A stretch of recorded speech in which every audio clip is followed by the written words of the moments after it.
Call the meeting to order. Motion, please. Motion. Second. Al and Sue. Stand for the pledge.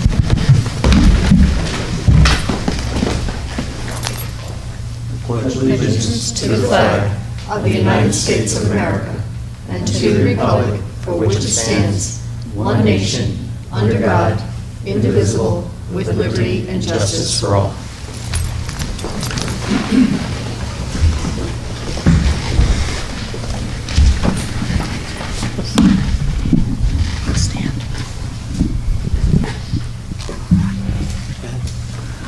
Okay. We are starting out with a budget hearing, and then eventually a meet the candidates.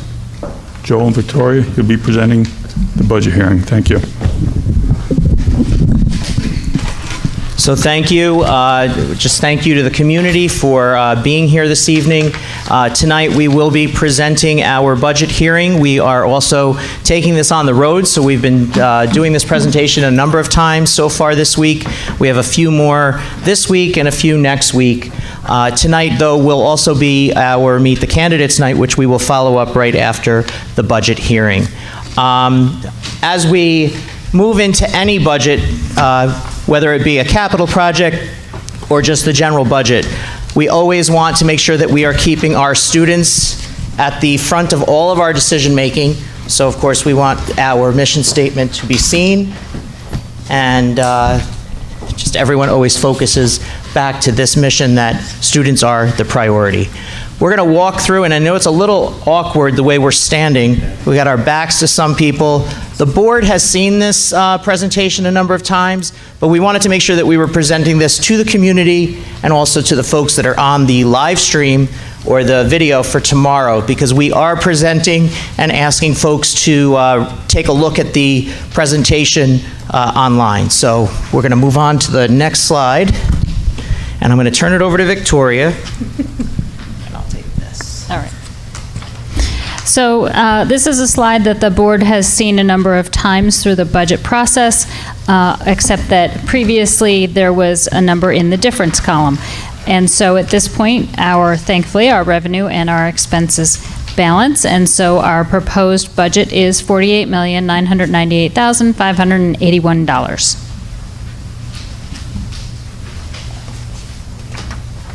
You have to hit the slide down. I think it's down. There you go.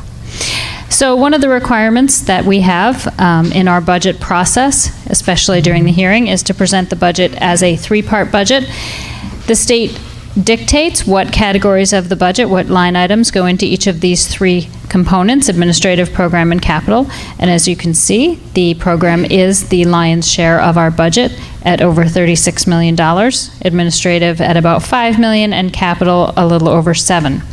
As is noted at the bottom of this page, the full details can be found in the detailed budget document, which can be obtained in any of the building offices, but it is also on our website.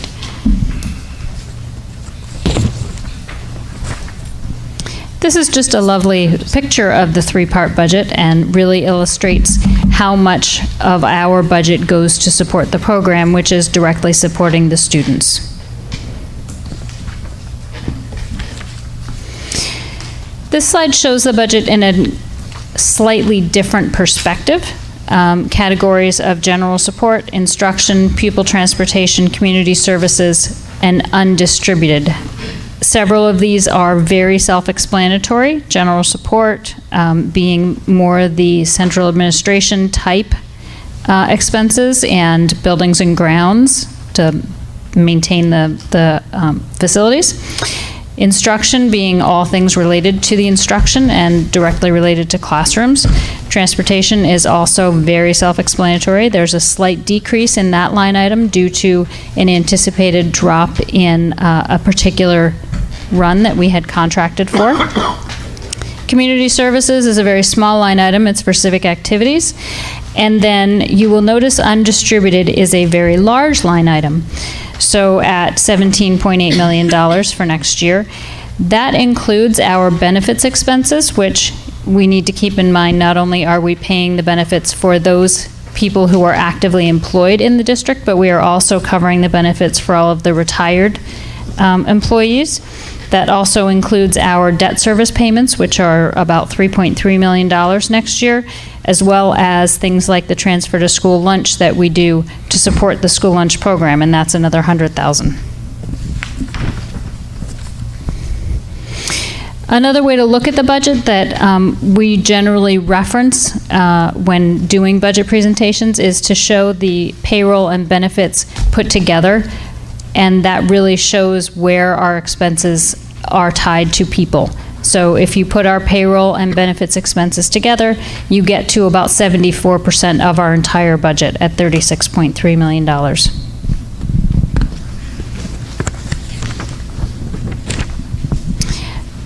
So this is a slide that existed in the previous year's budget presentation for the budget hearing. I thought it was an interesting and informative slide, and it kind of shows the budget-to-budget revenue adjustments.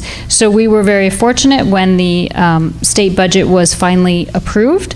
We actually did have a slight increase in our state aid. So now our budget-to-budget state aid is increasing by a little over $1 million.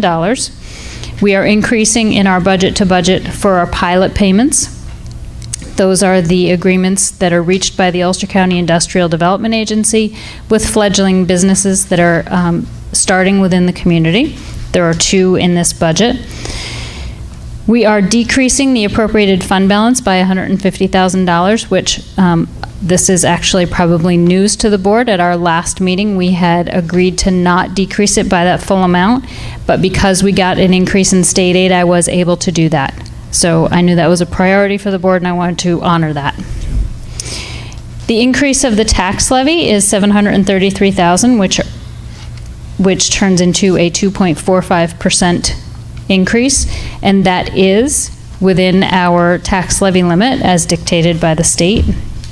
Despite the fact that CPI is actually, I believe, over 4%, we are only allowed to use the calculation that incorporates the CPI of 2%. We are increasing our use of our debt service fund budget to budget. The prior year's budget had included a transfer of $158,000, which we did not actually utilize in the current year, but we are budgeting a $256,000 transfer in from our debt service fund. So that leads us to a total budget to budget increase of about 3.96%, which is $1.8 million. The prior year increase was 4.87%, so this is a good trend.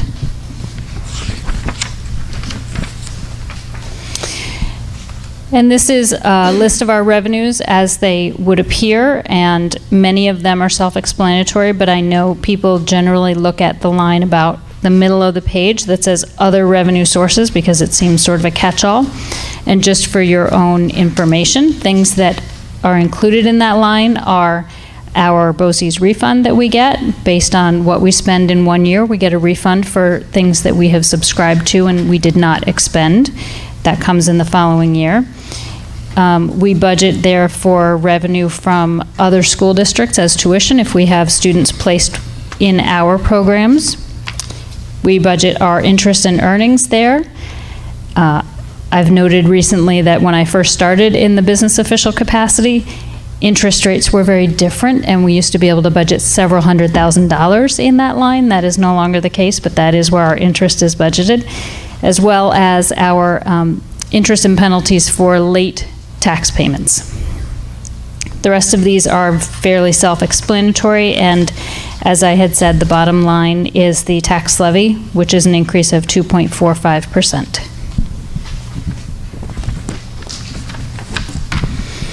So just so the community has an idea of how this will impact them, we've included this slide using only the town of Lloyd because that does encompass the lion's share of this district. So we use the town of Lloyd as an example, estimating the tax impact for people who own homes at these various markers, $100,000, $200,000, $300,000, and $400,000 worth of assessed value. And we need to always note that these are estimates because we are utilizing last year's assessment rates and last year's equalization rates. So I would anticipate that this impact will be close to what we are estimating here, but it will not be exact. But for instance, if you have a house or property valued at $200,000, your annual tax impact in terms of an increase would be about $121 a year, which is about $10 a month. And so here, you'll notice that these are the propositions as they will appear on the ballot. Proposition 1 will be the school budget for this upcoming school year, 2022-2023, $48,998,581.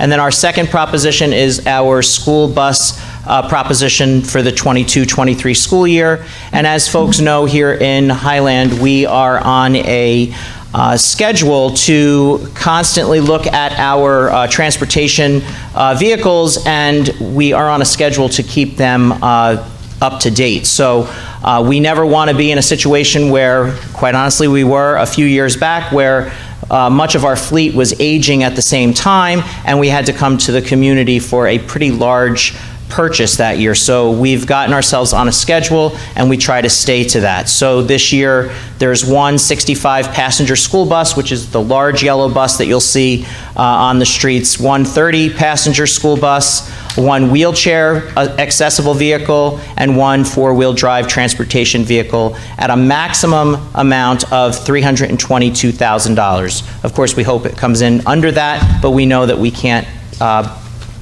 go any higher than the 322. And then finally, and you're going to get to meet these folks in just a moment, we have two vacancies, two 3-year term vacancies on our school board for the 22-23 school year, and voters can select up to 2 of the candidates. This is the order in which they will appear on the ballot: Janine Gemmel, Thomas Miller, Simone Stewart, and Sue Gilmore. And we're going to have them come up in just a few moments and introduce themselves and tell you why they want to be a trustee in the coming school year. And this is a slide that just reminds folks of all of the details related to the the budget vote. It will take place on Tuesday, May 17th, 2022. Here at Highland High School, 6 a.m. to 9 p.m., just down the hall from us in D10, which is our band room. A reminder to anyone wanting to vote, if you're not registered, you still have time to do so. You can contact the district office, or you can register through the Ulster County Board of Elections. But if you call us here in the district office, we will guide you along the way. Also this year, because COVID-19 is still a consideration, absentee ballots are available for eligible voters who are not able to make it to the polls or do not feel comfortable coming to the polls that day. We do want everyone to feel comfortable voting.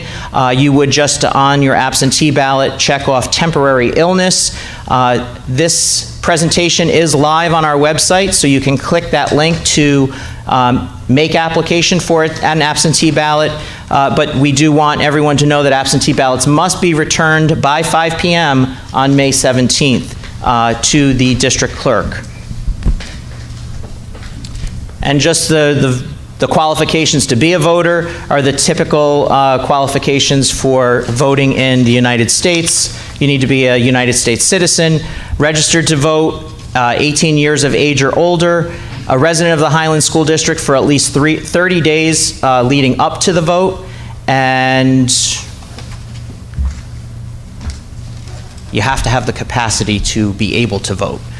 For more information, Lisa Cerniglia's information is listed on there, and all throughout our budget materials and our website, you can reach her at lcerniglea@highland-k12.org, and her cell phone is also available if you have any questions. And she's right here with us this evening. So we do have She already has a question. application. No, I don't. Oh, she has applications with her if anyone's interested. Okay, so we are going to actually turn this over to Lisa, who's going to introduce our trustees, candidates, and because this is not something that we run, this is something that Lisa runs, I'm going to let Lisa invite each of the candidates up to speak to the community and let them know why they're interested in running for the board and why they will be the best candidate for our district. Thank you, Joel. Okay, so I'm going to ask, in the order that that you were placed on the ballot, and that was done by just a random drawing, is Janine Gemmel. So I'm going to have you come up, Janine, and talk to the public and to the board, and just tell us a little bit about yourself. Okay, I'm sorry, my back's going to be towards you. Okay, this so that it's on the camera, that would be great. Okay. Hello, good evening, everybody. I am Janine Lamana Gemmel, and I'm here to introduce myself to announce my candidacy for school board. As a lifelong member of this community, I am a Highland High School alum, I'm a volunteer, I'm a parent, and I'm also a taxpayer. I feel I have come full circle in understanding the needs and objectives of our very small yet mighty school district. I deliberately decided when I was ready to have a family to settle down here to raise my family in Highland. Our school district and town have something that most towns don't have. Highland is amazing. We are full of spirit coupled with talent, generosity, and kindness. We have rallied with our neighbors to help those in need, and our students have proven time and time again to be empathetic and compassionate citizens for various causes. My objective for running for school board is to build on that, to continue to inspire and strengthen the current foundation and structure, to push the importance of learning and teaching environments to improve our students' outcomes, to be able to provide suggestions that enable us to think outside the box, to develop opportunities for all students, to have our student achievements in and out of the classroom to be valued and recognized, and not just while they're a member of our local community, but once they go on. I support the school district's capital campaign. I stress the importance on focusing on all students with regards to literacy and to find a means to better prepare all of our students for what's next for them in their individual life and career paths. To be conscious and intentional with all students while maintaining fiscal responsibility to our local community taxpayers and allowing our students to thrive and to be able to make a stamp on the greater good of our society. Thank you.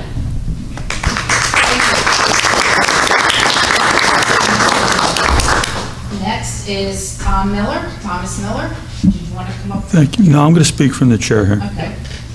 Thank you. Yes, as I was introduced, I'm Tom Miller. Thanks, Joe. I've served on the board of ed for 12 years, and I'm running for my 5th consecutive 3-year term. In my 12 years, I've served as a trustee, vice president, and currently this year as president. My committee membership over the years includes support services, audit committee, contract negotiation with the HTA over with fellow board member Sue Gilmore for a successful changeover in our medical plan. And I have been at time kind of like a board liaison to the special ed department. So board service is a special calling that comes with a lot of satisfaction. So I really have appreciated my time here. I moved to this community 45 years ago. My wife was born and raised here. We have 2 sons and 1 daughter-in-law and 2 beautiful granddaughters who will both be students in our district within the next 5 years. One will just make it in 5 years. My other community service includes Highland Youth Soccer Club as a coach and board member. During my time with the club, we started the initial development of what is now known as the Nardone Soccer Complex. Highland Little League was also an organization I dedicated many years to as a coach, manager, league director, vice president, and president. After a few years, once I got out of Little League, Mr. Brown and myself did some umpiring as an umpire crew for a while. So I believe in always giving back to my community. In my years of service to the Board of Ed, I have seen it grow into a cohesive group of individuals who respect each other and their opinions. When we come to a consensus, we support it for the good and welfare of the district. And to wrap this up, I am dedicated to providing all children of the Highland Central School District with the best education and school experience possible, while being financially responsible to the taxpayers in our district. Thank you. All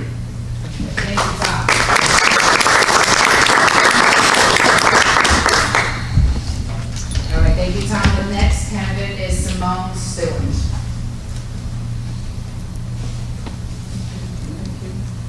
Good evening, everyone. Good evening to the community as well. My name is Simone Stewart, and Talk to the camera. The camera, Yeah, they're the ones voting. yeah.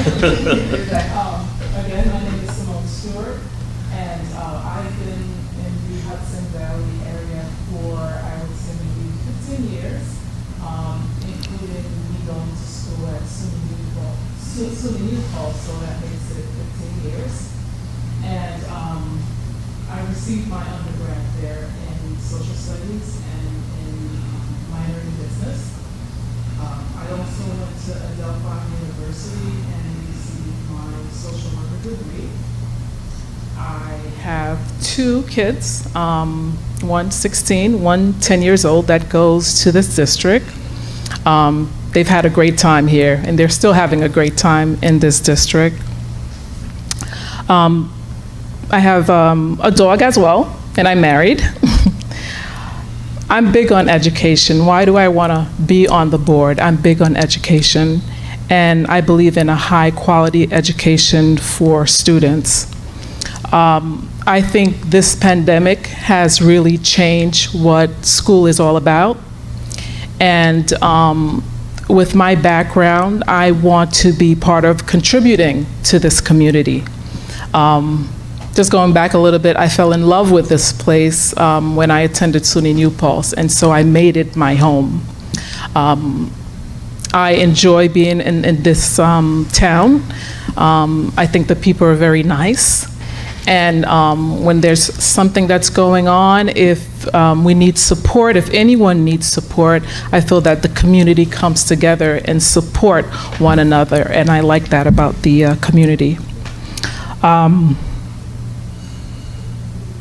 Just going back to the pandemic, I think it left teacher shortages. I think it increased behavior with students. I think we've had frustrated parents, and I feel that we need to look into the social and emotional part as well for students. This is why I'm running, so that when we as a board make these decisions, we sort of use our heart as well. Definitely going by the procedures and the protocols, but I think this pandemic has led us to looking more into the social emotional part, and that's what I would be contributing if I was part of the board. And I just, off the records, I just was looking at my email and I noticed that I wanted to be part of the board in 2015, and I'm saying I didn't do it then, but now I'm trying out for it. Thank you. Thank you.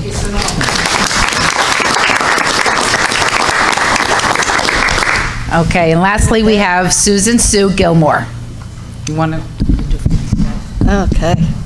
Yeah, I'll do Tom. Thank you, everyone.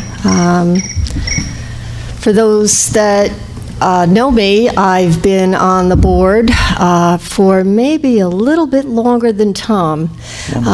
We both came in to service during a very, very difficult financial time. I think it was about 2008, 2009, where our budget gap was in frightening proportion. We were in a contract negotiation, and I recall our auditor said that we were fiscally stressed, and that being a retired banker, that was a very, very scary thing to hear. But here we are, back in, oh my goodness, 12 years later. Look where we are now, through all the hard work of administration, as well as my collective board colleagues. And The financial managers that we have known have done a tremendous job to get us into very strong financial footing. As I stated before, I'm a retired banker, 26 years. I've also worked at a law firm as their accounting manager. So needless to say, I think in columns and rows. My service to the board has been a very enriching experience for me. My husband and I are big proponents of community service, to give back. Now I gotta go to my crib notes. In regard to Highland, I'm a very strong advocate for student voices in actively participating in their education. And if I could refer back to 2020, Highland got a wake-up call with several students speaking on behalf of their experiences in the high school, which led us to understand that we had work to do. And Camille, thank you so much for encouraging me to be on the committee that has since been formed, because what I have heard from the students' voices has gone straight into my heart, and I think it's gone straight into many other people, because we have come a long, long way in the past 2 years to make ourselves a better school district for all children. For those of you who also know my role, I pay very close attention to student performance statistics, our graduation rates. I think Karen Brooks probably has me on speed dial. She's our data coordinator. I have to echo what Tom has said about our board. We have a very, very cohesive board. We don't always agree. I tend to be pretty vocal when it comes to any impact on the taxpayers, because being a former Chamber of Commerce person, I do know the struggles of small business and how they can't take anything for granted. They don't have guaranteed anything. And so I do come more with, okay, can our community afford to do this? But I do believe that my colleagues respect my opinion, more of the business side of things. But I also know that we need an excellent educational system for all. And for there, we've got to spend what we can to do the best for our students. And I ask you for your support, and I thank you very much.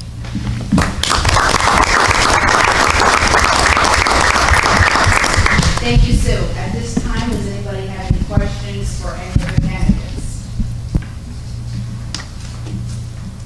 Okay, any questions for Victoria or Joe on the budget hearing?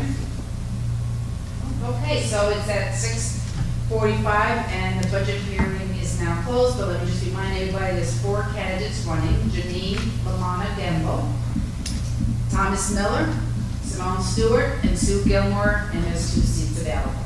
Okay, we close now the budget hearing. Thank you. Good luck to all candidates. Good luck.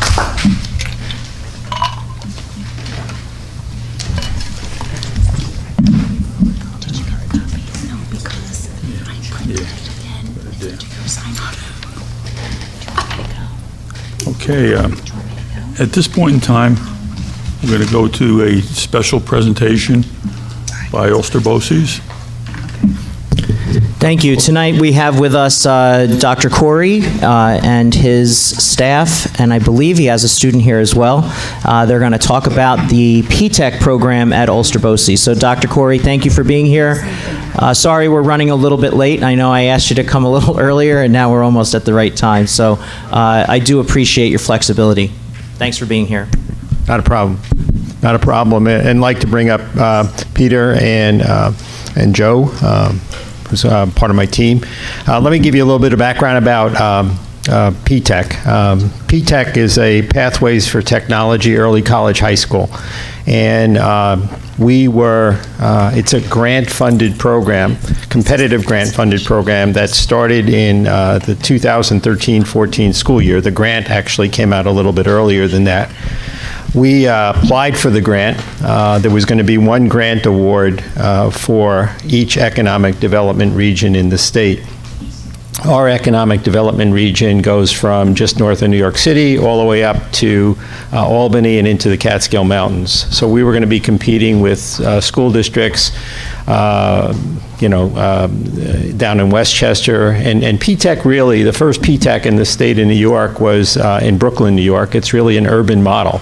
And so really the challenge for us was to create a program that take an urban model and make it work in a rural setting. We worked, it requires a partnership between higher education and industry and K-12 education. And so basically, very early in the process, as we started to craft the grant, I brought together the president of State University in New York at New Paltz, all of the community college presidents from the 4 counties that make up our catchment area, as well as the chief executive officer of the Council of Industry, which represents about 126 small business manufacturing operators in the Hudson Valley. We had a meeting at my over at the offices over in New Paltz, and it was a great meeting because we had to marry, what does industry need in this region with what does the community college, how does the community college prepare folks for those jobs, and then what can we do in the 9-12 sequence to prepare folks for those jobs. The goal was a 6-year program, okay? So students who enroll in the program are in the program for 6 years, after which they get their high school diploma, as well as their associate's degree. And because they're working with industry partners throughout, it's really a 6-year interview. And so many of them, in fact, almost all of them, are usually offered jobs with their industry partners, sometimes before they complete the program, but we tell them, no, you can't take them until they complete the program, but by the time they end the program. We've been fortunate to run this program now. 13-14 school year was a planning year, so from the 14-15 school year all the way to the present year, we have had students enrolled. It's an incredibly successful program. I should mention that the target audience for this program is students who are predicted as 8th graders unlikely to complete high school. Attendance, grades, things like that. The target is, find those students. We meet with guidance counselors and the such. Find those students, but also usually nobody in their family has completed college, and many of them are challenged academically. They haven't had a very good, much of a successful academic career at that point. I'm happy to say that after graduating 2 classes now, two cohorts have finished the 6-year program. Virtually 100% of them have attained both their high school diploma and associate degree, are either employed full-time paying jobs, or they've transitioned to a 4-year college. So it is a life-changing program, and we're actually thrilled. I think late last year, we got emails from 2 of our first graduates. They were thrilled because they had purchased homes. Okay, they were the first homeowners in their family. So you talk about, these are kids, and I keep reminding people, who in 8th grade, average attendance, attending school, around 60%, grades, failing or just barely passing. Our attendance rates are in the 90 to 95%. Almost right from day one, they earn college credits. And by the way, this is all at no cost to the parents. So the wonderful program. I'd love to say I could take all the credit. I maybe designed the program on a whiteboard, applied for the grant, got the grant, started to build the program, then realized with all of the responsibilities in my job, I could not be the face of the program. So I've been blessed with wonderful leaders. one of whom I think you know pretty well. Peter Harris came to us a few years ago from Highland and took over the principalship. He's now my director of Career Pathways Program.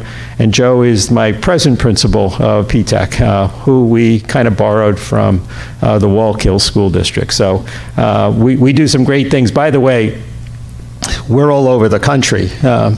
People around the country have heard of Hudson Valley Pathways Academy. We get invited to speak. In fact, we're working with 100 educators in the state of Indiana. We were just out in Salt Lake City. People want us to help them build PTechs around the country. So this is a model that's not going to go away. It's a heavy engagement, student engagement model, and I'll let Peter and Joe talk about that. Thank you, Dr. Corey. Thank you, Highland Board of Education, for having me back tonight.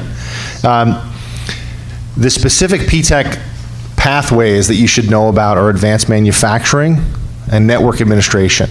And why those pathways? Well, the economic development region in the 13-14 planning year used the data around what jobs would be accessible, available, and would be in need of training 6 and 7 and 8 years out. And so that's why the pathways are what they are. And we're very fortunate, as Dr. Corey said, to have 126 plus or minus partners. Our partner is the Council of Industry. That's our lead partner. So that brings us to mom and pop shops throughout the Hudson Valley, owner-operators, small to mid-sized manufacturing shops, but also access to IBM and what they are able to provide for us, which is a great deal of mentoring and support and access to understanding how it is they do project management workflow and produce the mainframes that they do. The partners, on a consistent basis, and Mr. Salomon will speak about this as well, provide workplace learning challenges on a monthly cycle so that each chapter, as we call our grades at PTech, is able to have one workplace learning challenge per month in which they receive a relevant, real challenge from a business. We take them through some process-based learning. The kids go out to the site and kind of give back to the business what it is they've discovered or found or researched or developed or designed. The most recent one, Yashiko and Maple Hill, just south of Kingston, they came in and Alethea said to our Chapter 2s, I'd like you to think about enterprise resource systems and how I can purchase one. Here are 2 vendors I've identified, or maybe you want to develop one, which is pretty high-level questioning. And then she went on to say, and your direct conduit in my company is going to be my intern, who's a Chapter 4 at PTech, working there weekly. So those are the kinds of opportunities and experiences that we're able to provide for kids through PTech. I'm going to turn it over to Mr. Salomon so that he can talk about the program, because I have recently turned the program over this year. I did 4 years as principal, and now Joe is with us, and I'd like you to hear from him. Thank you, Mr. Harris. Thank you, Dr. Corey, and thank you to the Highland Board of Ed for having us as guests here. Lisa, were you able to get the slideshow to them? Yeah, or? so on the Assembly site, you will see that there's an attachment of the presentation. So you'll be able to see that, and Lindsay's we're actually in bringing the it. process of getting the copies right now. Wonderful. So I'm not going to go through slide by slide, but I do want to pick out some of the finer points. You've already heard a lot from Dr. Corey as well as Mr. Harris about some of the benefits of the program. PTechs, in my estimation, make a lot of sense. The origin story behind PTechs is that IBM and CUNY, there were representatives from each at the US Open, and as they were talking about schools and industry and college, they realized that there's a lot of complaining that happens. Industry complains that college doesn't prepare people for industry. College complains that high schools don't prepare high school students for college, but yet everybody stays in their silo. And so the idea was, let's all come out of the silos, let's sit at the same table, let's have the same conversations. So we're very fortunate to have a steering committee made up of Council of Industry members that are local, that take a genuine interest in the program. They do give us great ideas about what really matters to them from graduates of a college program. That is happening with the college at the table with us. So then we can backwards design, okay, what does the college need to do to prepare these young people? What does the high school need to do to prepare these young people? So HVPA is the high school wing of it. We take on our responsibilities. SUNY Ulster takes on their responsibilities, and then we are able to help these young people find placement in jobs right here in our area. So that's the P-TECH model. It's the three legs of the stool: the high school, the college, as well as the Council of Industry or industry partners generally. That doesn't really get into the real heart of what we do as a program, because there is a ton of heart in what we do. I'll just give you a quick anecdote. When I was in San Diego presenting at High Tech High, and some of our young scholars and one of our lead learners were also part of the presentation, but they were on the presentation via Zoom. And one of our young scholars, who was just referenced by Mr. Harris, is now an intern at Yoshiko. She came up to me at one point in October and said, I just don't necessarily know if I see myself in manufacturing. And I'm thinking about leaving the program just because I don't see myself there. I said, please, can you just wait 1 second while I make a phone call? And I called Alethea Schaefer, who is an executive at Yoshiko, and I said, Alethea, I have a young person here who's thinking about leaving the program because she doesn't see herself in manufacturing. You work in manufacturing every day. Would you be willing to have a conversation with her? She said, absolutely. Send her to my office tomorrow. It wasn't, yeah, I'll come by. It was, bring her over. So then they sat down the next day, and Alethea hired her as an intern that day. At this point, Heidi is not only going to stay in the program, but she's also staying at Yoshiko and has no intention of leaving anytime soon, and I guarantee you will be moving up in the ranks. Well, she told that story while I was in San Diego and she was back in New York. Brought me to tears, because here's a person, first generation of her family in this country, first generation to go to college, and now we're sure she's going to finish and she's going to get hired, and it's just a matter of, where do I want to work? Do I want to stay with Yoshiko or not? So how do we get at that heart that I was talking about? We spend a lot of time on social emotional development. So we spend at least 2 half-hour sessions each week in what we refer to as CREW, which is an advisory structure, where we get to know one another and we try to build those relationships, because we believe relationships are at the core. Without them, we can't do the project-based learning model that we've adopted. We also do full community meetings every Friday before we leave for the weekend. We share out our glows and grows as an entire community. All equals, everyone able to say exactly what they feel we did well and where we need to get better. And what is the result of this? We end up connecting with our young people, they end up connecting with each other, and that fosters the support necessary in our project-based learning model. Everything that we do comes through projects, and we take on big projects. So right now, we're gearing up because in June, we're going to be going to MIT. We're one of 8 schools that was selected to earn a grant through the Lemelson MIT Invent Team project.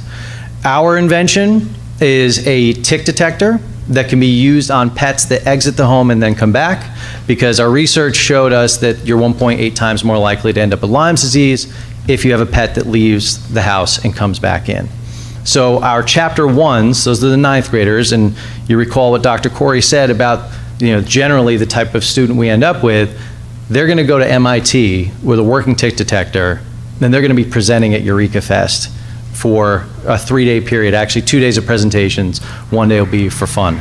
Amazing project to take on. There's so much STEM in there: science, technology, engineering, math, as well as a lot of humanities. We're finding out they have to write a patent for this product, so they're learning all that. We also participated in First Robotics. We went to Albany and Long Island. Putting that robot together brought a lot of people together in many different ways. Again, so much learning, STEM learning, and also well beyond that. So we do try our best to build those relationships. We also try to give our young people opportunities to get involved in projects and present to authentic audiences. So Mr. Harris, I think, laid out very nicely one of our workplace learning challenges. These happen all the time. It's an authentic audience. So the question really is, how can we impress these people who might want to hire us someday? And that's really what we grapple with. What skills do we need to come across as polished? How do we make sure that our research is done well so that when they have questions, we can answer them? And then the result of that is these young people end up on a first-name basis with owners of companies that are right in their neighborhood. We had the tremendous good fortune when Indiana was in town last week. There was a group of 30 educators who were studying our model, and we had the young scholars taking them through everything. And at one point, we set up breakout rooms, and there was a mentorship breakout room, because we do a lot of mentor work. with owners of businesses. One of the business owners sat next to a panel of 3 young scholars, and it came out in the presentation that one of the young scholars had just turned 17, and he said, "I've been waiting for this, you're hired." In front of the people from Indiana. He was just waiting for him to turn 17, so now he's going to start interning. We then went to dinner that night, and the father of that young scholar was there and says, "I don't really know if I can work out transportation to get to Follow Technologies." And he said, "Well, what do you do? Because I'll hire you too." I was like, and then he said, "Well, my daughter might be able to take him." He said, "Okay, then I'll hire her." Because this young person made such an impression on him that he was like, "Your family must be solid because I watched your son work through First Robotics, managing all of the wiring, drawing out the diagrams, making sure that the robot ran the right way. I'd hire you and anyone from this family." So it's transformative. It's pretty amazing to actually watch these things take place. I don't want to spend too much time up here. I hope that I'm getting across to you the level of impact that we can have on students who need something a little bit different. And they're everywhere. Every school district, and that's not a knock on Highland, or we were in New Paltz recently presenting, every school district has those young people that are like, "This is a tough scenario for me. I'd be happier with a different type of education, different learning platform." We can offer that. We can be a pathway for some people. I do want to bring up here a member of your community so that she can talk about the impact that HVPA had on her son. This is Jolie Du Bois, and her son Ben is a Chapter 3 young scholar in our program. So it's Jolie. Hi, as Mr. Salomon said, I'm Jolie Du Bois. My son is Benjamin Du Bois, and, oh, okay. He is in his third year at the Pathways Academy. And it really, as Dr. Corey had said, this really is a life-changing program. The hardest thing for a parent to see is their child struggling. And my son was definitely struggling in 8th grade. It was very difficult for me because I didn't know how to help him. So I look back 3 years ago and I can thank Mrs. Neer, who saw, potential in my son, who wanted better for my son. And so she suggested this program, which I have to say is one of the best kept secrets in the Hudson Valley, because I had never heard of this before. But I will say that Mr. Harris was extraordinarily helpful in walking us through the program, very transparent, invited us to the school, toured with us, made sure Ben felt comfortable. This was the place for Ben.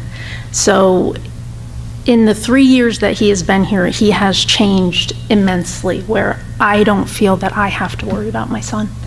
I feel that he has a chance, in this life, like when you just wonder, is he going to be able to succeed in life? Sometimes the traditional learning path, it doesn't fit for every child. And what we have to realize is that every child is unique. So what Ben needed was this environment. It's almost like a family. When they do their grows and glows, it's really amazing because they are uplifting each other, which is definitely just a different perspective. Ben has been part of the robotics competition. He comes home, he tells me about the things that he's learned that he wouldn't have learned otherwise. The project-based learning is extraordinarily important to Ben because he learns differently. It's just so community-based. I felt that I had a great relationship with Mr. Harris. Now I feel that I have a great relationship with Mr. Salomon.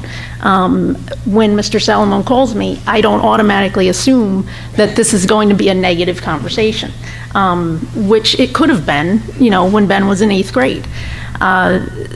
So when, I didn't prepare any of this. This is all just from the heart. Mr. Salomon had asked me to come and speak, and I knew that this would be an easy task because it is something that I talk about quite a bit with my colleagues at work, who have children who are struggling.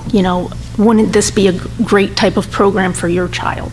And I can say it's also life-changing in a way, just in our family dynamic. There was a time where I felt that I couldn't work outside of the home. My husband and I own Du Bois Farm, so I was there all the time, but I felt like I could not go beyond that. And now, 3 years later, I was comfortable enough 3 years ago with how Ben was doing. He was safe. He was doing well. I felt comfortable enough that I went to Vassar College, and I'm now an assistant director there. So that might not have happened without this program. So I can't speak enough. I can't say enough positive things about this.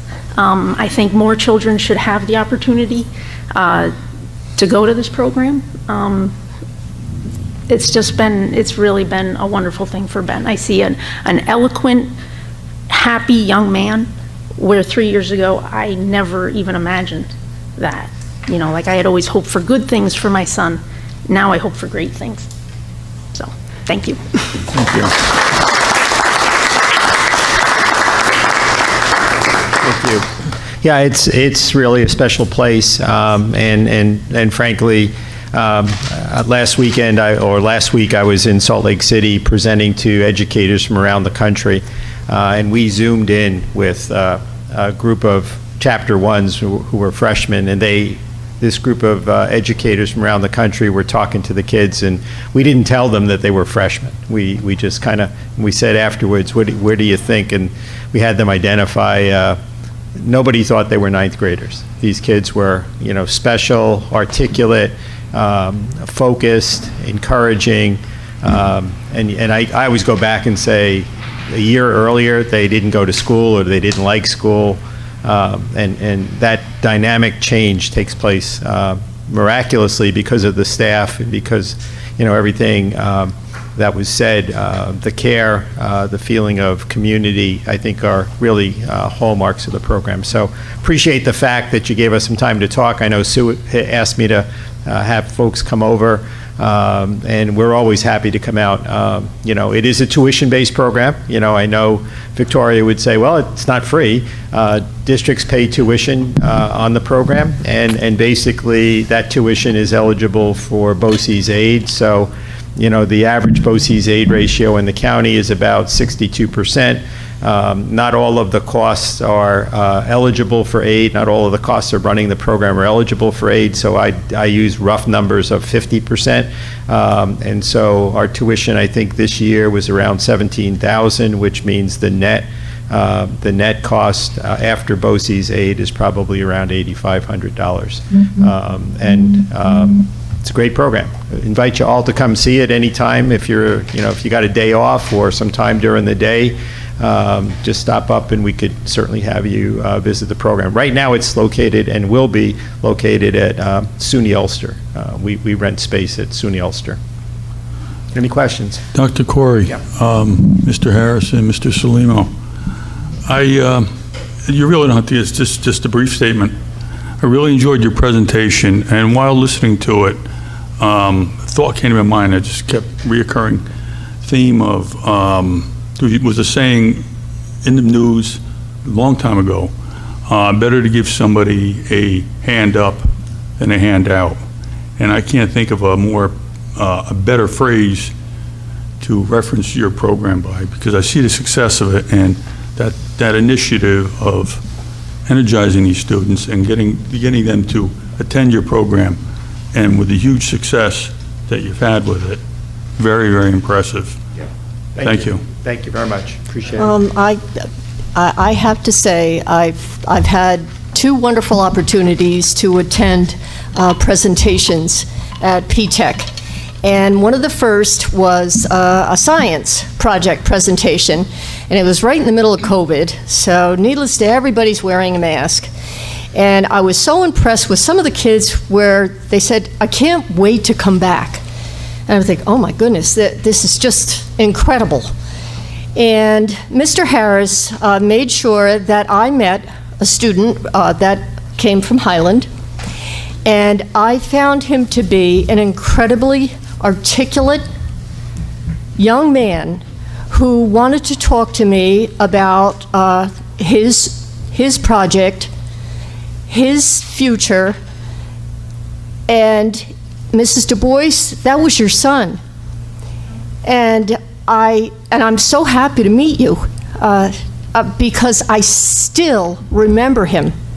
And by the end of my visit, there were students from all different districts with Ben wanting to talk to me about their project and where they're from and what they plan to do.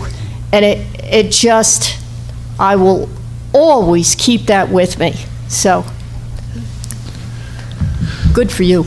Dr. Corey, does the Hudson Valley Pathway Academy go beyond your 8 component schools? Yeah, in its original design, we would accept students from any of the 4 counties. Obviously, transportation would be a challenge. We did at the outset. I did meet with all of the superintendents in Sullivan County, all of the superintendents in Orange County, and all of the superintendents in Dutchess County. And had they supported the program, we would have probably had multiple campuses. The only support we got was from Ulster County, and therefore we're based right now in Ulster County. The Ellenville School District, who hadn't sent anybody but had one of their board members, I think, visited the program 2 or 3 times. The grant is offered every so many years. It's been annual, new grant cohorts. So 2 years ago, I think it might have been 3 years ago now, because of COVID, you start to lose track of the years. They decided they wanted to apply for the grant. We basically walked them through the entire application process. They were awarded the grant, and so now there is a PTEC at Ellenville High School. Really, it's a collaborative program. Their teachers and our staff work together. You know, we're 9 years into the process. They're in year, I think, 1 of the process. This is their first class. So we're kind of holding their hands. We work with the same Council of Industry. We do a lot of the projects collaboratively just to help them get started, because we want them to be successful as well. But yeah, we can accept students from any one of the 4 counties. Okay. And how do you, what's the criteria for you for a parent to want to send their son or daughter to the program? Basically, we work with guidance counselors in the component school districts, and they identify students who might be appropriate for the program, you know, kind of meeting that initial characteristics. But we also do have parents who, as the word gets out, come to us and say that they're very interested. We will give those parents, I'm going to qualify, if they're not special education students, we will give those parents a tour, but then we refer them back to the home school district. The only reason we have this qualifier with special education students, and we do have special education students in the program, is their programs are controlled by their IEP. So there has to be a CSE involvement to make sure that the CSE is involved. So that's kind of a wrinkle for special education students. CSEs are aware of the program, but basically parents can come up, request a tour, we'll give them a tour, but we always emphasize it's a decision of your home school district, not our decision. Right. You know. Do you normally do a presentation to schools, guidance counselors, social workers, mental health counselors? Yeah, Peter can come on up. Yeah, to be able to have them aware of the program? Yeah, generally in the winter months, an email will go out from the principal to the guidance counselors and the middle school principals, 8th grade counselors, offering a presentation within the school. Sometimes we are in an auditorium having a presentation. Sometimes small groups who are identified are brought to a classroom for us, or we'll cycle through the social studies classrooms. However the particular middle school is comfortable, and the middle school administration is comfortable. And sometimes we just sit with the guidance counselors and talk about what the program is, and really kind of help answer their questions about what we're doing, so that they can identify as they're comfortable in their home district. Good. Just one more thing. Mrs. Salome, you reminded me when you brought up Fala Technologies on another visit that I had. Fala Technologies, or apparently you, gave 2 different classes of P-Tech, it might have been Ellenville, to pitch a web page design. And the owner of Fella Technologies came there, and I'll tell you, this was not easy. He put their feet to the fire, and it was amazing. I felt like I was watching an episode of Mad Men, where they're trying to sell the web page, and the owner's sitting there, tapping his hand on the table. It was really great. What a challenge for young people. And he's been with the program. Frank Valentin has been with the program. He was at the original steering committee meeting when I brought everybody together. So he's been a huge supporter of our program, even before it had gotten the award. And every year since. So he's wonderful. Just want to recognize 2 of our partners who do a lot of work from this community. Yvonne Rivera, who represents Salux on Lumen Lane, and then also Rob Engel, who represents Sonatech. They're really great partners of ours as well. If I could just add one other item too. Mr. Harris was talking about how we'll go out to schools and have conversations. We also are happy to host principals, guidance counselors who want to come over and see the space, sit down and talk about it. Recently I had New Paltz, their middle school principal, assistant principal, guidance counselors, a tech teacher, and I believe 1 social worker as well. Anyway, they all came over on 2 separate days to kind of spread it out, and we spent a couple of hours together talking about the program, then showing them the program so they could see it for themselves. We're always happy to do those things. Any other questions? Thanks so much. Thank you. Okay, see you tomorrow.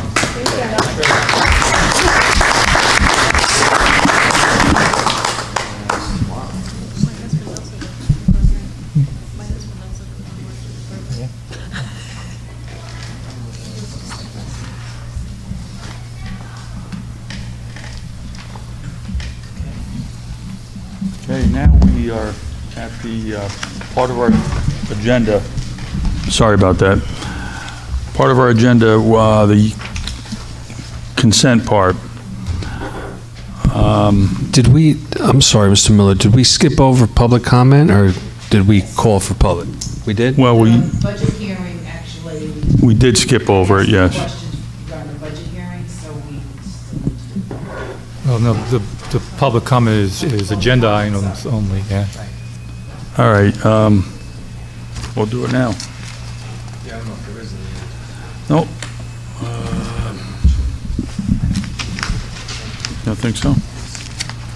Well, yeah, there's a lot of reading to do here for public comments, but at this point in time, we're going to waive that for tonight.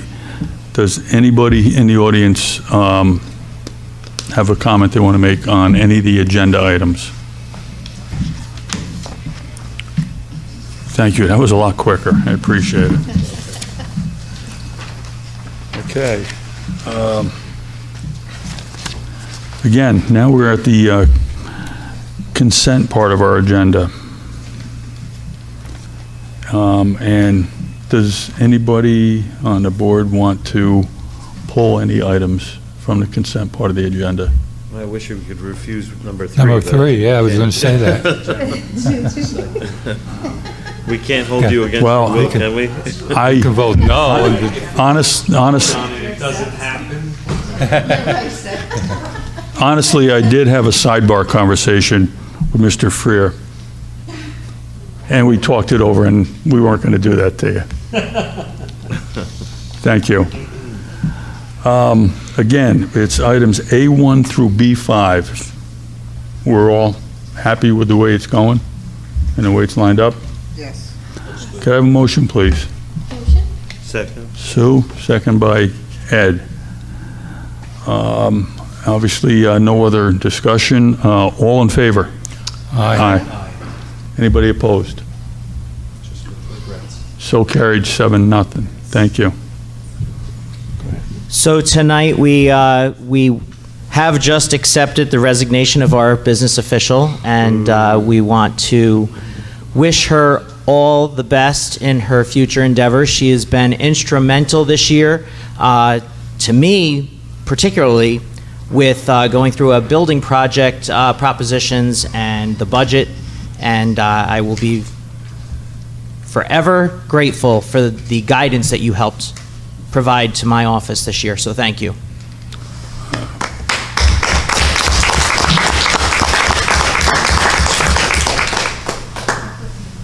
You're stuck with me for a whole nother month. I know, and then you come to all of the superintendent's meetings, but that's a good thing, right? Thank you. Also, Mr. President, we have one of our new hires with us this evening. She is joining the high school social studies department. Lorelei Amato is here, so we'd like to recognize her.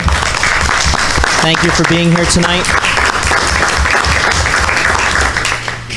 And then I would be remiss if I did not publicly acknowledge, and we will do this again in June, Kathy DeShulo from the middle school teacher assistant. She's not with us this evening, but retiring after 14 and a half years. So thank you to Kathleen for her service to the Highland School District.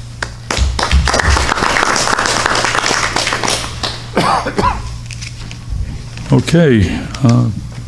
Good. Assistant Superintendent of Human Resources, Pupil Personnel Services. You're on. Hi, everyone. Just a couple of things. We've had a lot of interviews lately, so we're continuing to try to fill some of the positions that we've come open. Tomorrow will be our first round of interviews for our high school principal position that was recently opened by Mr. Zimmer coming over to central office.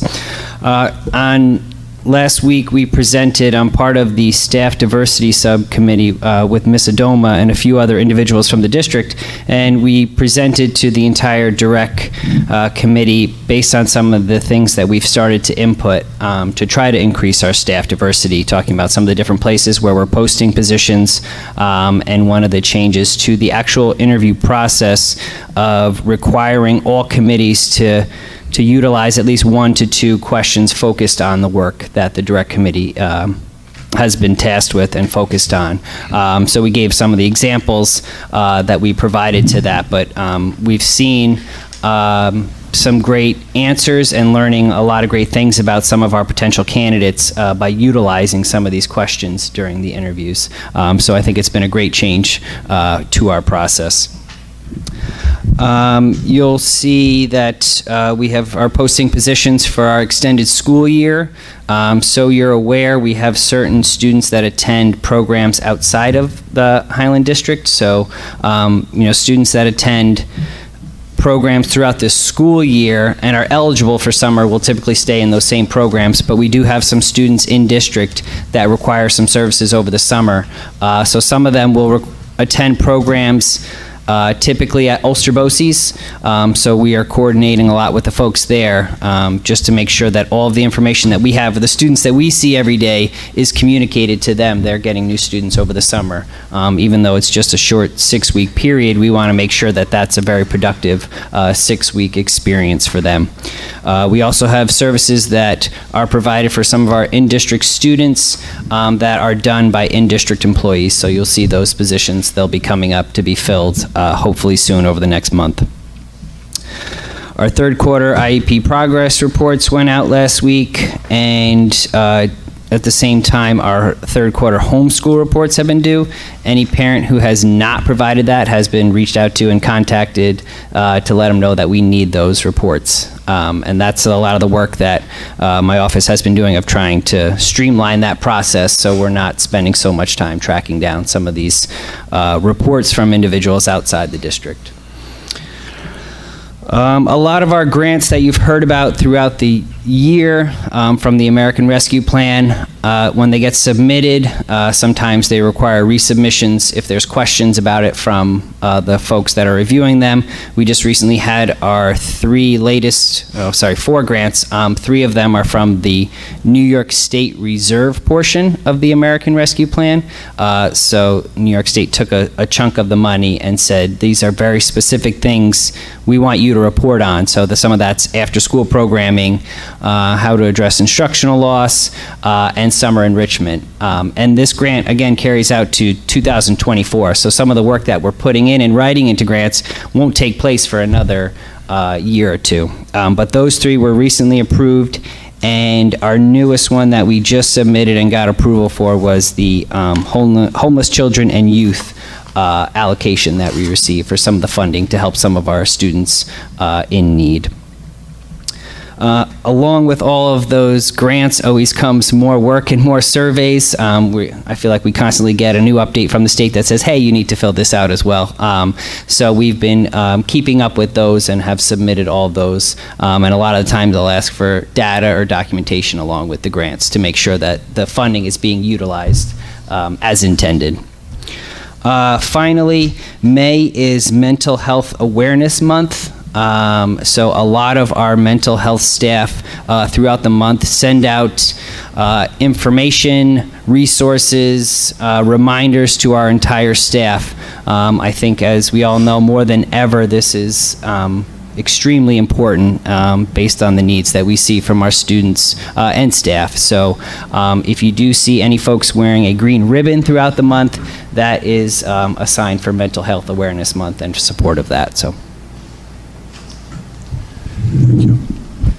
Patrick, with those grants through the CARE money, are we seeing, and I know we've got some additional social workers through that, we've gotten some AIS help through that. Have we seen an impact that they're making on our students at this point? Because that's only a 2-year grant, so if we don't fund it and move it forward, I mean, we lost whatever they've done for the previous 2 years. I think the only other way, and I think Joel and I spoke about this at one point in time, possibly through attrition, that we can retain these individuals. But if they are making an impact with our students, then we're not servicing them, the students, properly if after 2 years we decide to cut those positions. I mean, it's 2 years of it's not wasted time, but it's time that, well spent, but we should continue because we all know mental health issues and from the social end of it and the mental end of it, we really have to address that continually. Yeah, I mean, I would say the need is absolutely there. I sent out an email to our staff who does a lot of counseling last week, just looking at caseloads, and so, they'll have a caseload of mandated students from IEPs or 504s, and then some of them have caseloads of non-mandated students that they see on a weekly basis or in groups. But the numbers of students that they are seeing is tremendous. And that doesn't even account for the daily crisis or the non-regularly scheduled counseling that these staff members do. So they're working. They're extremely busy, and I'll say that we have definitely utilized them this year. Is there a possibility of getting a report yet on what money has been spent? Yeah, we can look at that. I mean, so it's separated out into so many different pieces. The money, it's kind of come in stages, but a lot of the money that has been expended for this year is predominantly salary for a lot of those individuals that we added. So you'd be able to provide? Yeah, we can. Great. Victoria will be able to. And also, I strongly agree with Alan.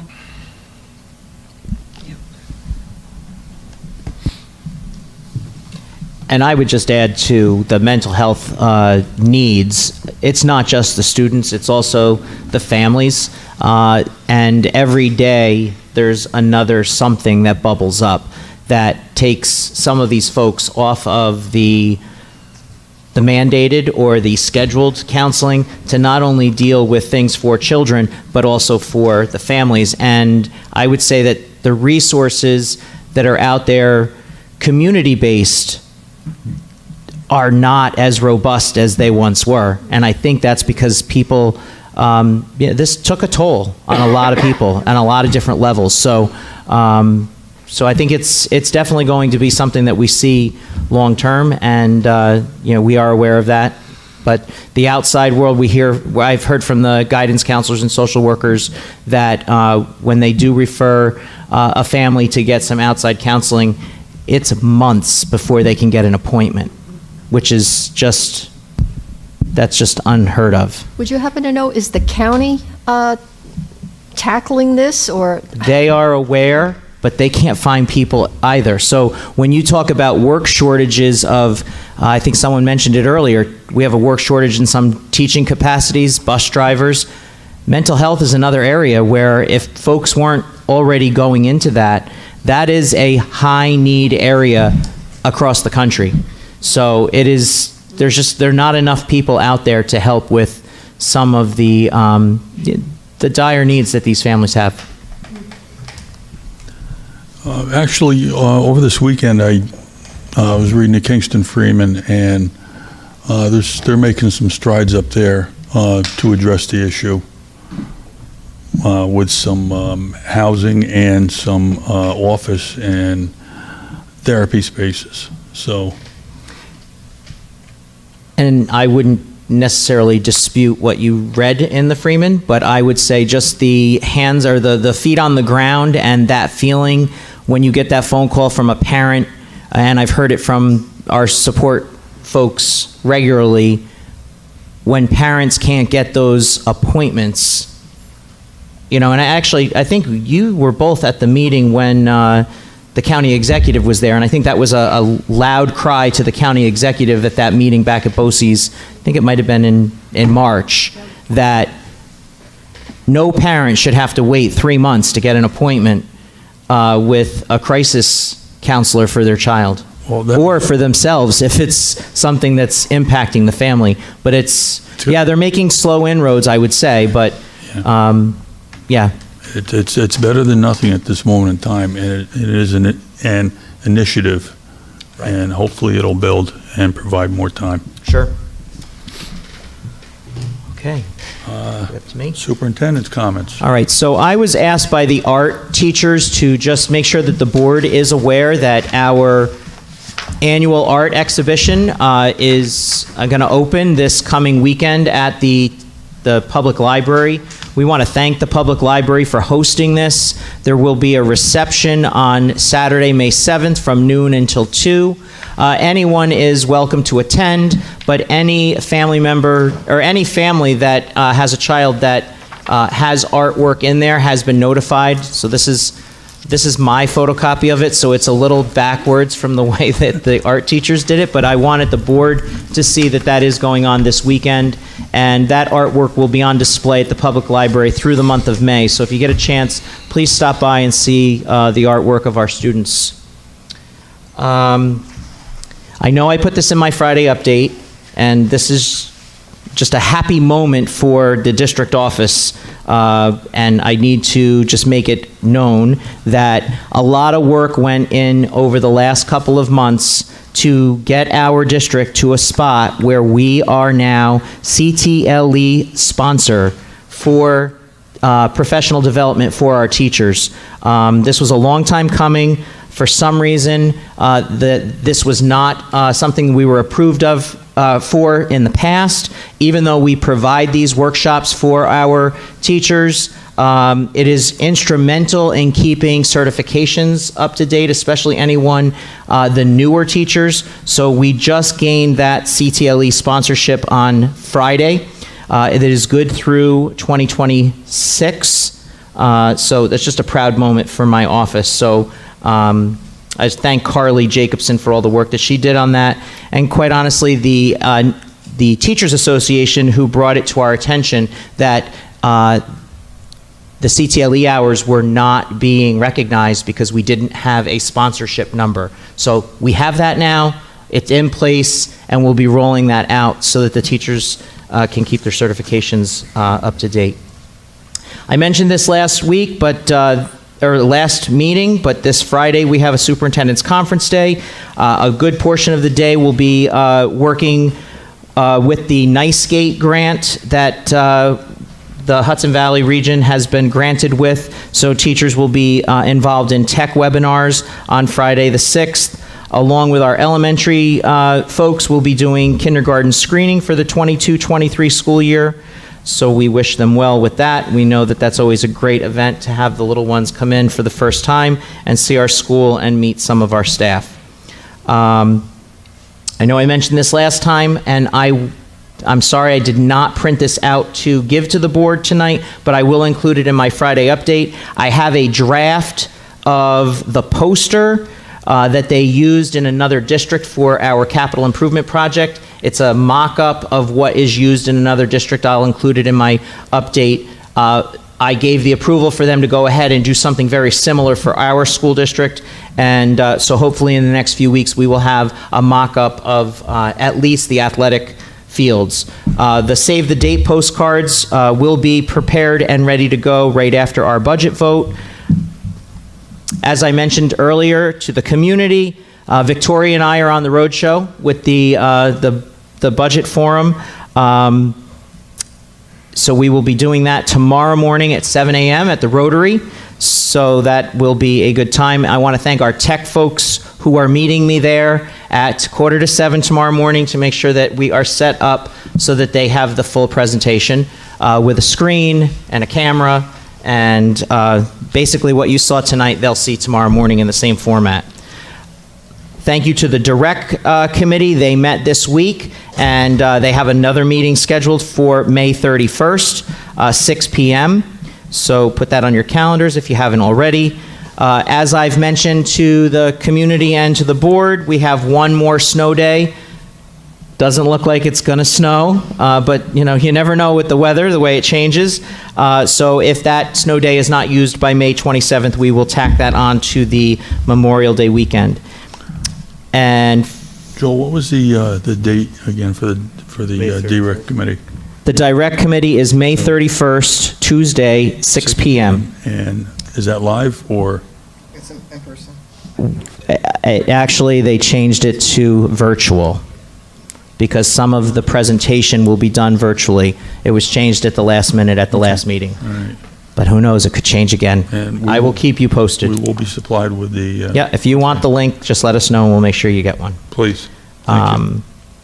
And then just finally, I want to thank everyone for attending the Spring Gala and the Hall of Fame inductions. It was an incredible evening with one very long speech and two very concise and quick speeches, but it was a great evening, and I don't know if, Heather, you have the final total. I've been asking for that. Do you know how much money was raised that night?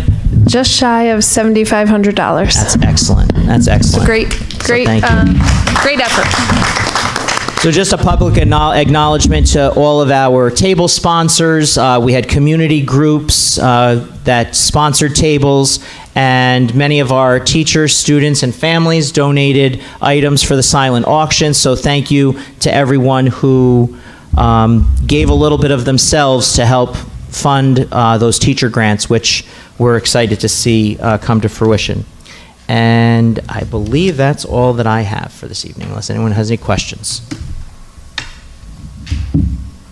No. No? Okay. Good. Board of Education, new business. Does anybody have any questions on any of these two items? No. Are we ready to move these forward, or do we want to put them off to another? No, they can't put them off. Can't put them off? Okay. Thank you. Item 1, independent contractor agreement. Be it resolved that the Board of Education, upon the recommendation of the superintendent, approves the attached agreement between the Highland Central School District and Partnership for Education, who is the contractor, for the purpose of performing speech and language evaluation. Can I have a motion, please? Heather? Second. Camille? Second. No further discussion on this, correct? All right, all in favor? Aye. No one opposed, 7-0. Thank you. Math curriculum, middle school. Be it resolved that the Board of Education, upon the recommendation of the superintendent, approves the middle school math curriculum known as EdGEMS for the start of the 2022-2023 school year. Motion, please. Heather? So, any discussion? All in favor? Aye. Aye. Anybody opposed? Thank you. 7-0 again. Just a quick comment. Thank you to administration for bringing that forward, and thank you for all the efforts that were put in really to get there. I know it was a long road and really an exciting thing for our school. So thank you to everybody. Thank you. And just to follow up, you will be getting a presentation from the elementary school probably at the next meeting, if not for the June meeting. The June meeting's a little difficult with so many things on that, so Matt and his staff are trying very hard to get it done for the May meeting so that we can get some movement on that, so that they can do some professional development and ready to roll things out in September. So you should be getting that in the next meeting or two. Great. Thank you. I like the concept with that hopefully it'll be some vertical integration downward or upward, however you want to say it, from the elementary school to middle or middle school down, where we have continuity within the teachings. Okay, again, did we vote on this already? Yep. Okay, thank you. And we had a conversation, thank you. Old business, termination of contract. Do we need any further discussion on this contractor? It's been a long road, and I'm happy we are finally at this point. More than enough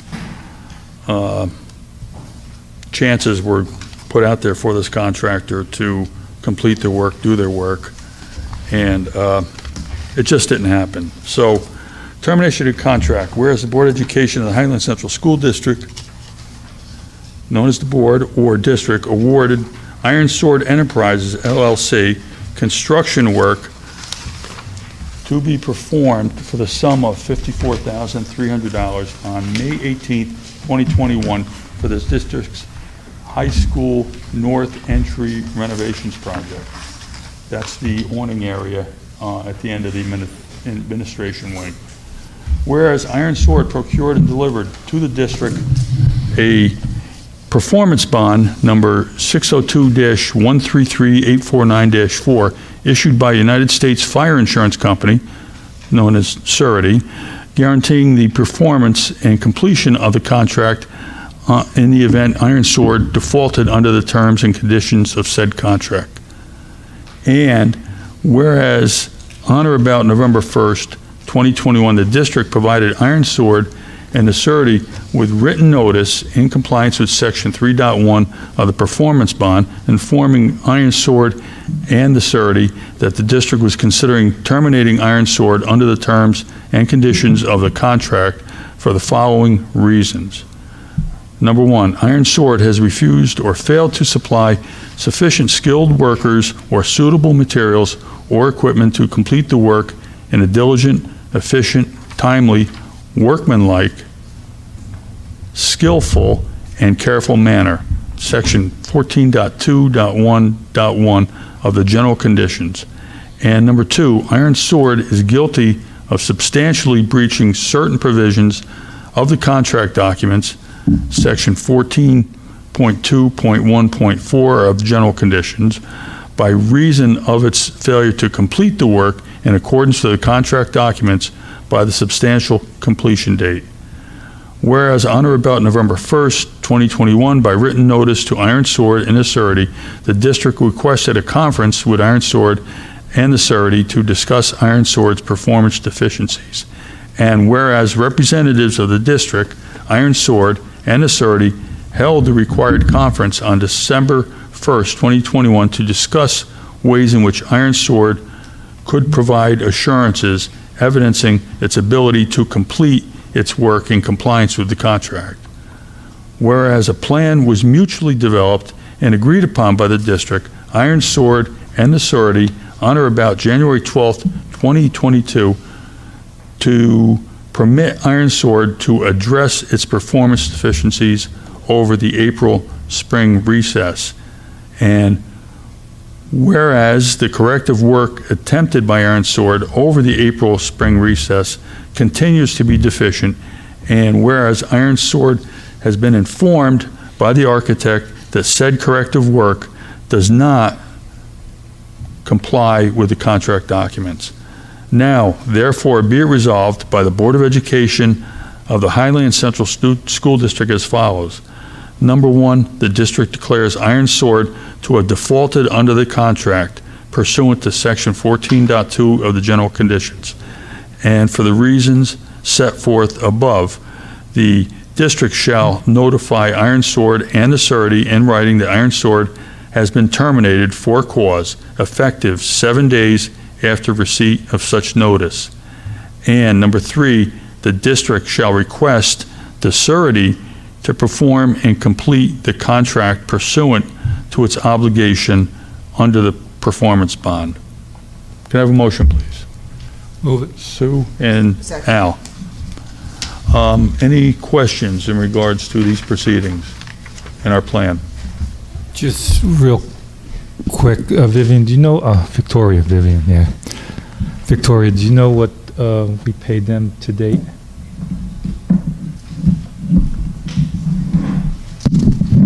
To date, we have not actually processed any payments to Iron Sword. They had provided a draft pay app to the architect, but never a final pay app. Good. Thank you. Any other questions? All in favor? Aye. Aye. Anybody opposed to this direction we're taking? No. Just had to ask. 7-0 in favor of going in this direction. Thank you. Miscellaneous. Any other conversations, information we need? Lisa? Just wanted to let you guys know, please let me know if you haven't already, if you're going to attend the Ulster County School Board Association Awards Dinner on May 26th. Sue, I'll get back to you on that, Lisa. And that's the dinner where we're recognizing Claire Van Valkenburg. So I was asked today, so if you can please let me know probably by tomorrow would be great. Absolutely. Just Thank check you. with Mrs. B if she's. Okay, thank you. Okay, any other comments? Camille? I just want to say happy National Principals Day, happy Teacher Appreciation Week, happy School Nurses Week, and happy School Lunch Hero Day. So just a big day for recognizing all our employees. Thank you. Big week. Okay, at this moment, any public comments? General items, doesn't have to be agenda items. We're good? Okay, motion to adjourn. Oh, actually, you know what? Prior to that, we are going to have a executive session. If the board doesn't mind, yes, a quick executive session. Right. Personnel. Personnel. I know we've got a lacrosse game on the field, so some of us might not be at that executive session. That's fine. I don't blame you. Hey, I don't Good. blame you guys. It started, what, We 7? only have like 3 games left. You got a good team. I mean, you kind of have an idea. I like seeing your kids' names All in the right. papers. We're still going to meet then as executive That's fine, session. it's quick. I mean, Quick, all right. Motion. Sue? Second. Al? Thank you. We will not be coming back.